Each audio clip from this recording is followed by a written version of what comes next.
Well, I think we know that Chris Nolan likes you. He's shown that, 5 times over now. But what brings you back to him? What's the appeal of working with Chris? Well, before I ever worked with Chris, I was, a fan of his work. Starting off with Memento, and then Insomnia, and then going back and watching Following, and so it was a real privilege to begin to work with him all those years ago. And for me, he makes, I suppose, what can be termed blockbusters, but for me, they're challenging, and they tick all of the boxes that you would hope for in a blockbuster, but they also sort of ask you questions and demand of you as an audience member, and I think that is wonderful in cinema today. We need that. One of the things he also demands of actors is a realism. He's talked a lot about wanting to shoot as much of this movie as real as possible, and of course for you that means being in the water, being out in that little boat. Yeah. But presumably that adds a value to you as an actor. Yeah, it's only a bonus, really, because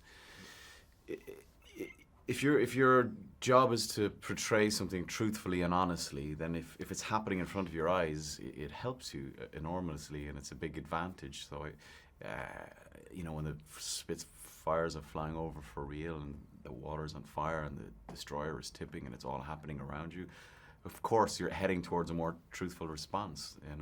So it helps us, and I think it also helps the viewer. So, Shivering Soldier, who is he? What brings him into the story? We see him at one point where he's a functioning, capable officer, and then we see him after some horrific traumatic event which has reduced him to this sort of shivering soldier. And that's where the name came from, because I think he's a sort of an amalgam of many, many soldiers that went through that. I was thinking the sequence that you're in, it almost reads like you've got the 2 Irishmen, the 2 Scotsmen and 2 Englishmen all in a boat together. It's like the beginning of some sort of joke, but that must have been rather fun to be sort of bonding with that group in that real, actually really rather claustrophobic.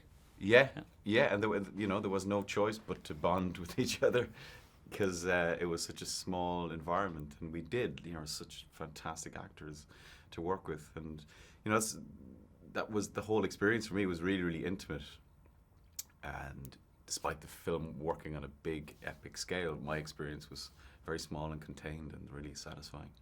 Dunkirk, of course, means a lot to us Brits, but for you, did it have a resonance before? Was it something you knew much about? No, I mean, we weren't taught about it growing up in school, because Ireland was neutral during the Second World War, and it was only really, honestly, when this film came about that I began to read up on it and see the significance of it, and see sort of what that Dunkirk spirit really sort of entailed and what it means. And it is quite powerful and quite moving when you think about it.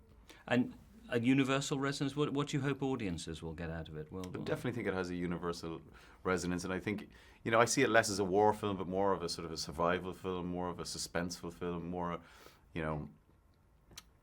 about man's capacity for empathy, really, in many ways.